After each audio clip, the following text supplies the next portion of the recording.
नमः। श्रीमद्भगवद्गीता अथ चतुर्थोऽध्यायः। ज्ञानकर्म संन्यासयोगः।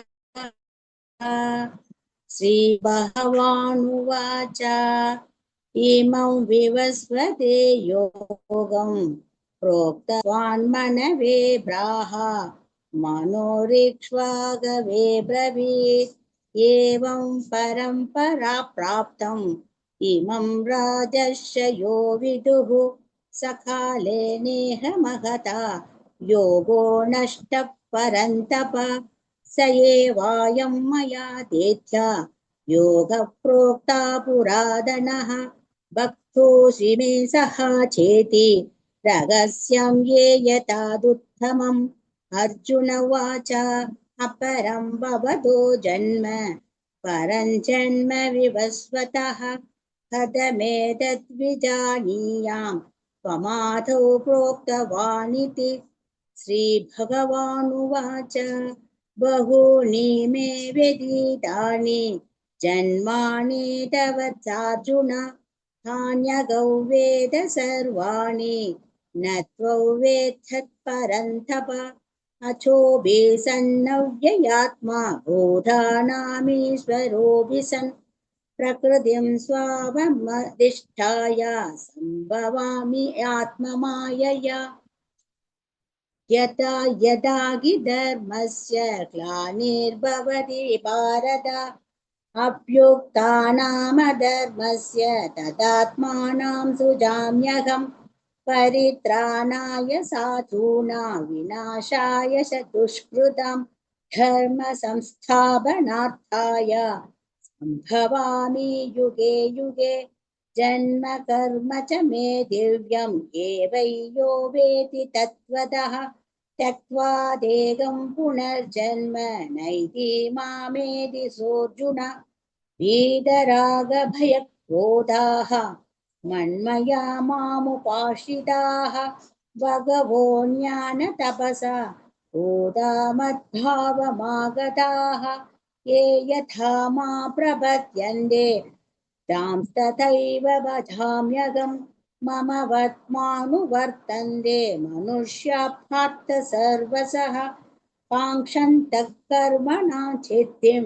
यजन्तैव देवताः क्षिप्रं हि मानुषे लोके सिद्धिर्भवति कर्मज चादुर्वर्ण्यं मया दृष्टं गुणकर्म विभागशाः तस्य कर्तारमपि मां विद्यकर्तारमव्ययम् न मां कर्माणि लिम्पन्ति न मे कर्मफले स्पृहा इति मायोऽभिजानाति कर्मभिर्न स बध्यते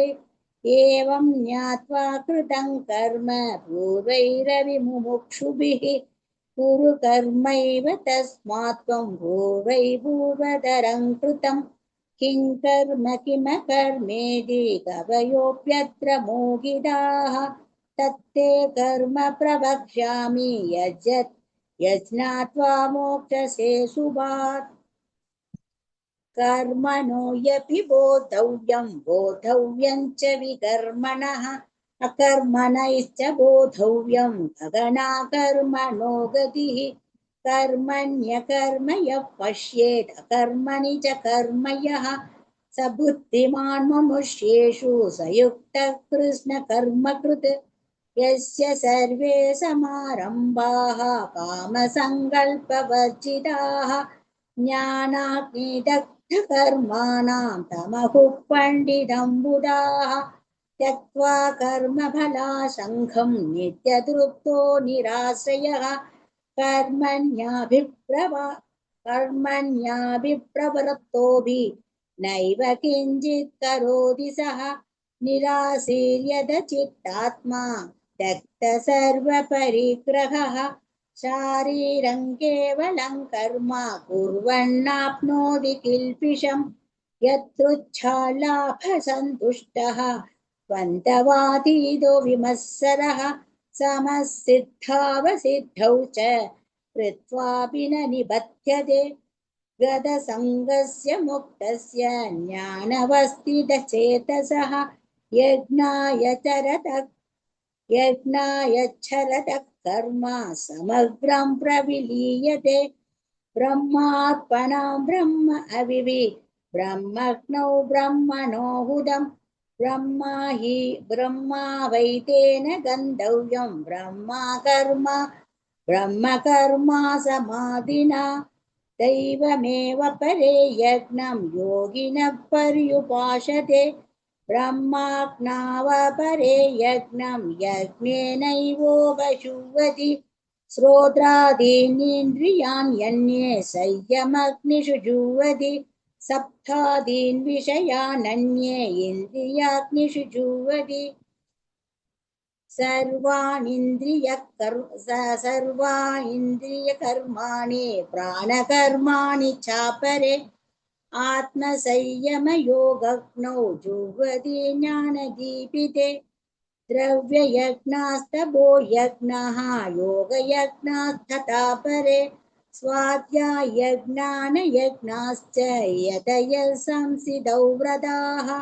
अपने जुह्वति प्राणे पानं तथा परे प्राणापानगतिरुत्वा प्राणायामपरायणाः अपरे नियताहाराः प्राणान् प्राणेषु जुह्वति सर्वेऽप्येते यज्ञविदः यज्ञक्षपिदं कल्मषाः यज्ञशिष्टामृतभुजः यान्ति ब्रह्म सनातनम् नायल्लोभोऽस्त्ययज्ञस्य कुतोऽन्यः कुरु सत्तमा एवं बहुविधा यज्ञाः विदधा ब्रह्मणो मुखे कर्मजान् भित्ति तान् सर्वान् एवं ज्ञात्वा विमोक्ष्यसे श्रेयान् द्रव्यमयात् यज्ञात् ज्ञानयज्ञः परन्तप सर्वं कर्मखिलम् अर्थाज्ञाने परिसमाप्यते तत्विद्धि प्रणिपादेन परिप्रश्नेन सेवया उपदेक्षन्ति ते ज्ञानं ज्ञानिनस्तत्त्वदर्शिनः यज्ञात्वा न पुनर्मोहम् एवैयासति पाण्डव येने भूतान्यशेषेण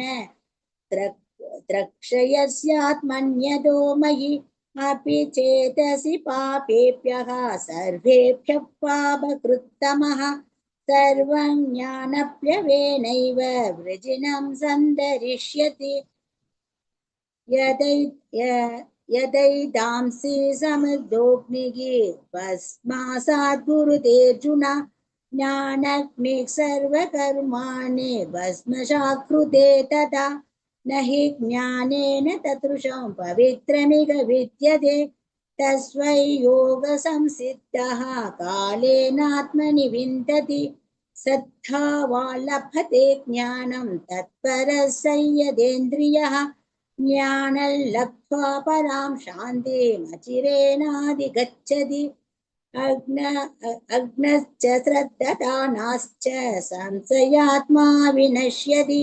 नायल्लोभोऽस्ति न परः न सुखं संशयात्मनः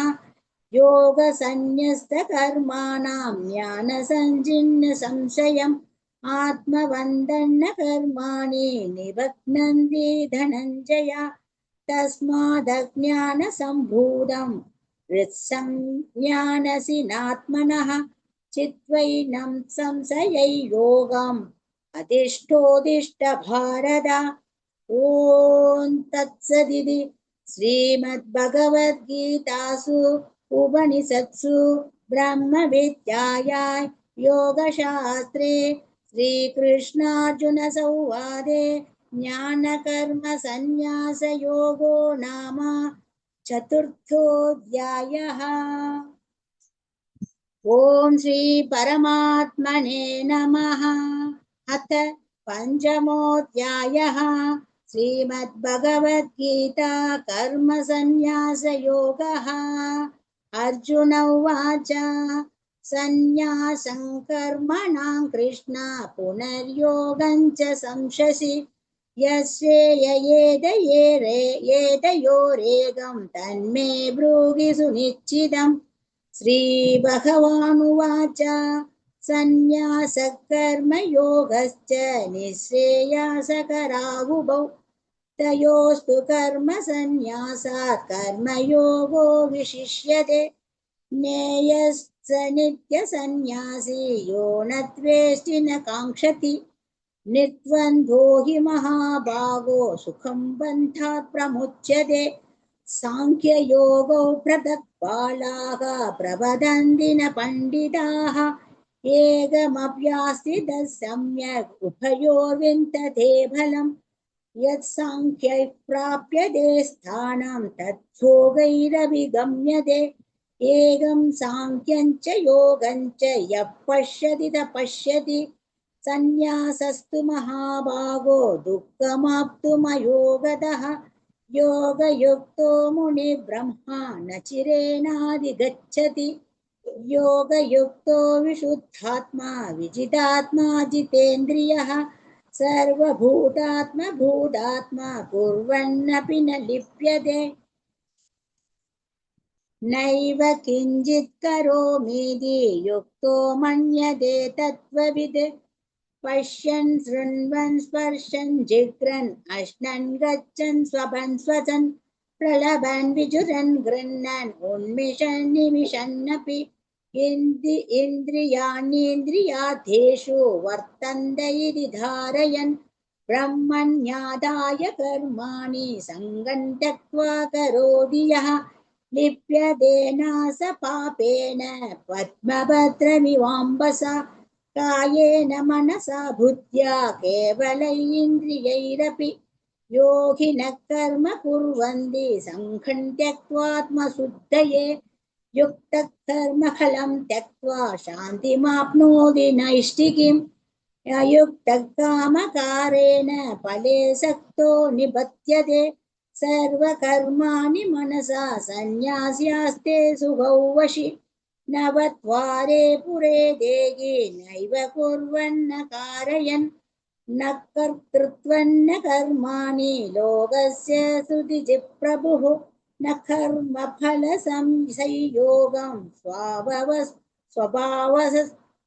स्वभावस्तु प्रवर्तते नाथत्ते कस्यचित् पापं न चैव सुकृतौ विभुः अज्ञानेन वृतं ज्ञानं तेने मुह्यन्ति जन्तवः ज्ञानेन तु तदज्ञानं येषानाशितमात्मनः तेषामादिव्यवज्ञानं प्रकाशयति तत्परं तद्बुद्धयस्तदात्मानः तन्निष्ठस्तत्परायणः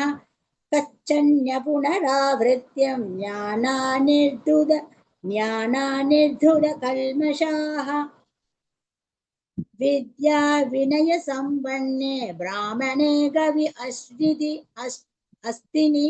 सुनि सैव स्वभागे च पंडिताः समदर्शिनः इगैवातैर्जितः सर्गः येषां साम्ये सितं मनः निर्दोषं हि समं ब्रह्म तस्मात् ब्रह्मणि ते स्थिताः न प्रहृष्येत् प्रियं प्राप्य नो द्विजे प्राप्य चाप्रियं स्थिरबुद्धिरसम्मूढः ब्रह्मविद् ब्रह्मणि स्थितः वाक्यस्पर्शेष्वसक्तात्मा विन्दत्यात्मनि यः सुखम् स ब्रह्मयोगयुक्तात्मा सुखमाक्षयमश्नुते एगि संस्पर्शजा भोगः दुःखयोनय एव ते आद्यन्तवन्तः कौन्तेय न शेषु रमते बुधः शाक्नोति एव यः सोढुं प्राक्शरीरविमोक्षणात् कामक्रोधोद्भववेगां सुखी नरः योऽन्तर्सुखोऽन्तरारामः धनान्तार्ज्योतिरेव यः स योगी ब्रह्मनिर्वाणं ब्रह्मभूतोऽधिगच्छति लभन्ते ब्रह्म निर्वाणा ऋषयः क्षीण कल्मषाः छिन्नद्वैताय दत्मानगा सर्वभूता इते रदाः कामक्रोधवियुक्तानां यदीनायदचेतसाम् अपितो ब्रह्म निर्वाणा वर्तते विदितात्मनाम् स्पर्शान् कृत्वा बहिर्भाग्यां चक्षुश्चैवान्तरे भ्रुवोः प्राणपानौ समो कृत्वा नासाभ्यन्तरचारिणौ यदेन्द्रियमनोबुद्धिः मुनिर्मोक्षपरायणः विगतेच्छपयक्रोधः यः सदा मुक्त एव सः भोक्तारयज्ञतपसां सर्वलोकमहेश्वरं सुहृदं सर्वभूतानां ज्ञात्वा मां शान्तिमृच्छति। ॐ तत्सदिति श्रीमद्भगवद्गीतासु उपनिषत्सु ब्रह्मविद्यायां योगशास्त्रे श्रीकृष्णार्जुनसंवादे कर्मसन्न्यासयोगो नाम पञ्चमोऽध्यायः। ॐ श्री परमात्मने नमः। श्रीमद्भगवद्गीता अथ षष्ठोऽध्यायः आत्मसंयमयोगः। श्रीभगवानुवाच अनाश्रितः कर्मफलं कार्यं कर्म करोति यः स सन्न्यासी च योगी च न निरग्निर्न चाक्रियः यं सन्न्यासमिति प्राहुः योगन्तो विद्धि पाण्डव न ह्यसन्न्याससङ्कल्पः योगी भवति कश्चन आरुरोक्षमुनेर्योगं कर्म कारणमुच्यते योगारूढस्य तस्यैव शमः कारणमुच्यते यदा हीनेन्द्रियादेषु न कर्मस्वनुसज्जते सर्वसङ्कल्पसन्न्यासी योगारूढस्तदोच्यते उत्थरेदात्मनात्मानम् आत्मनामवसादयेत् आत्मैवक्यात्मनो बन्धुः आत्मैव रिपुरात्मनः बन्धुरात्मात्मनास्तस्य येनात्मैवात्मना जितः अनात्मनस्तु शत्रुत्वे वर्ततात्मैव शत्रुवत् चिदात्मनः प्रशान्तस्य परमात्मा समाहितः शीतोष्णसुखदुःखेषु तथा मानवमानयोः ज्ञानविज्ञानतृप्तात्मा कूटस्थो विजितेन्द्रियः युक्त इति उच्यते योगी समलोष्टास्मकाञ्चनः सृकृन्मित्रार्युदासीन मध्यस्थस्वेष्वबन्धुषु साधुष्वपि च पापेषु समबुद्धिर्विशिष्यते योगी युञ्जीत सततम् आत्मानं रगसि स्थितः एकाकी चित्तात्मा निराशीरपरिग्रहः सुसौ देशे प्रतिष्ठाप्य स्थिरमासनमात्मनः नात्युच्छ्रितनादिनीचं शैलाजिनकुशोत्तरं तत्रैकब्रह्मणः कृत्वा यदचित्तेन्द्रियक्रियः उपविश्यासने युञ्जात् योगमात्मा विशुद्धये समङ्कायशिरो ग्रीवं धारयन्नचलं स्थिरः सम्प्रेक्षनासिकाग्रं स्वं दिशश्चानवलोकयन् प्रशान्तात्मा विगतभिः ब्रह्मचारी व्रते स्थितः मनः संयम्यमच्चित्तः युक्त आसीद मत्परः युञ्जन्नेवं सदात्मानं योगी नियतमानसः शान्तिर्निर्वाण परमा मत्संस्थामधिगच्छति नात्यस्नतस्तु योगोऽस्ति न चैकान्तमनस्नतः न चादिस्वप्नशीलस्य जाग्रतो नैव चार्जुन युक्ताहाराभिगारस्य युक्तचेष्टस्य कर्मसु युक्तस्वप्नावबोधस्य योगो भवति दुःखः यदा विनियतं चित्तम् आत्मन्येवावतिष्ठते निःस्पृहा सर्वकामेभ्यः युक्त इत्युच्यते तदा यदा दीपो निवातस्तः नेङ्गते शोभमां स्मृता योगिनो यदचित्तस्य युञ्जतो योगमात्मनः यत्र यत्रो परमते चित्तं निरुद्धं योगसेवया यत्र सैवात्मनात्मानं पश्यन्नात्मनि तुष्यति सुगमात्यान्तिकै यत्तत् बुद्धिग्राह्यमतीन्द्रियं वेति यत्र न शैवायं स्थितश्चलति तत्त्वतः यल्लब्ध्वा चापरल्लाभं मन्यते नातिगन्तताः यस्मिन् स्थितो न दुःखेन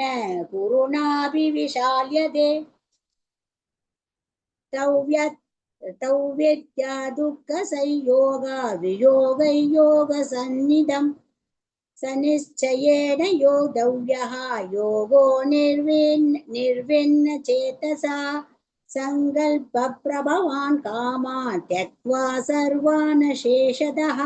मनसैवेन्द्रियग्रामं विनियम्य समन्ततः शनैः शनैरुपरमेत् बुद्ध्या धृतिगृहीतया आत्मसंस्थं मनः कृत्वा न किञ्चिदपि चिन्तयेत् यदो निश्चरति मनश्चञ्चलमस्थिरं ततस्ततो नियम्यैतत् आत्मन्येव वशन्ययेत् प्रसन्नमनसं येनं योगिनं सुखमुत्तमम् उपैदेशान्तरजसं ब्रह्मभूतमकल्मषं युञ्जन्नेवं सदात्मानं योगी विगतकल्मषः सुखेन ब्रह्म संस्पर्शम् आत्यन्तं सुखमश्नुते सर्वभूतस्थमात्मानं सर्वभूतानि चात्मनि ईक्षते योगयुक्तात्मा सर्वत्र समदर्शनः यो मां पश्यति सर्वत्र सर्वं च मयि पश्यति तस्याहं न प्रणश्यामि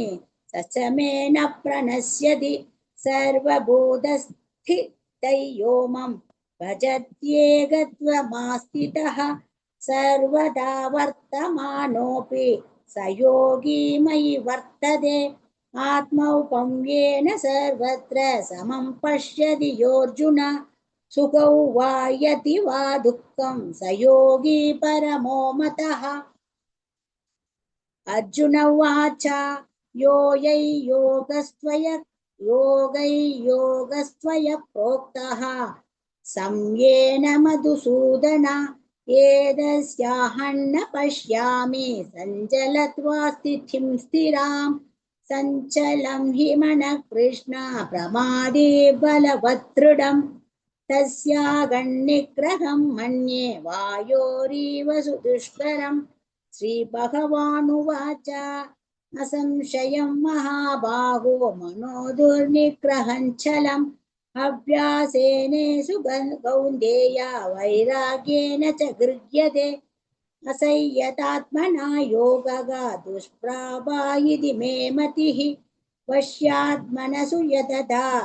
साख्यवाप्तुमुपायतः अर्जुन उवाच अयदि श्रद्धयो भेदः योगश्चलितमानसः अप्राप्य योगसंसिद्धिं कां गतिं कृष्ण गच्छति कच्चिन्नो भयविप्रष्टः छिन्नाभ्रमिव नश्यति अप्रदिष्टो महाभागो विमूढो ब्रह्मणः पदि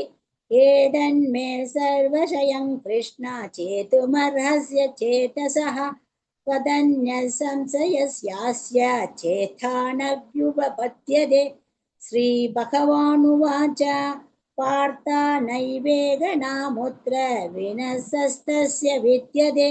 न हि कल्याणकृत् कश्चित् दुर्गतिं तदगच्छति प्राप्य पुण्यकृतलोकान् उषित्वा शाश्वती समाः सुशीनां श्रीमदाङ्केके योगप्रष्टोऽभिजायते अथवा योगिनामेव कुले भवति धीमताम् एतद्धि दुर्लभधरं लोके जन्म यदीदृशम् तत्र तं बुद्धिसंयोगं लभते पर्वदेहिकम् यतते च ततो भूयः संसेद्धौ गुरुनन्दन पूर्वाभ्यसेन तेनैव ह्रियते यवसोऽपि सः जिज्ञासुरवियोगस्य सप्तब्रह्मदिवर्तते प्रयत्नाद्यतमानस्तु योगी संशुद्धकिल्बिषः अनेकजन्म संसिद्धः ततो याति पराङ्गतिम् तपस्विभ्योऽधिको योगी ज्ञानिभ्योऽपि मदोदितः कर्मिभ्यश्चाधिको योगी तस्मात् योगी भवार्जुन योगिनामपि सर्वेषां मत्कथेनान्तरात्मना श्रद्धावान् भजते यो मा समे युक्ततमो मतः ॐ तत्सदिति श्रीमद्भगवद्गीतासु उपनिषत्सु ब्रह्मविद्यायां योगशास्त्रे श्रीकृष्णार्जुनसंवादे आत्मसंयमयोगो नाम षष्ठोऽध्यायः। श्रीकृष्णार्पणमस्तु।